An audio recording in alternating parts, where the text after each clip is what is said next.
everyone! Today we're in an area that's actually called the Paradise El Paraiso, which is still in the heart of Marbella.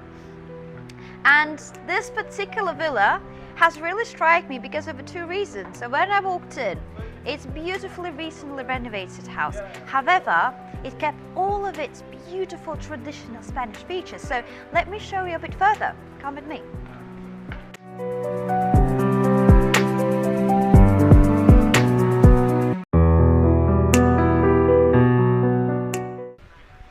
It's an unusually cloudy day for Spain. That normally doesn't happen in here. But let me tell you, on a nice sunny day from this grandmaster bedroom, you'll be able to see the sea towards the south. You see the mountains, and even just behind me, there is a very famous golf designed by a golfing legend called Gary Player.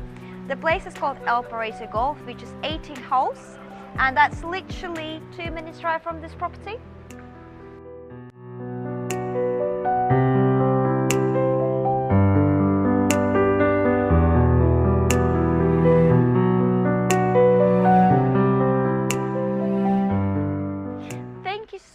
For joining our tour today, and before we conclude, you must be curious about the price of this lovely villa. Now it's on the market at 2,995,000 euros, and do reach out to us and let's have a look together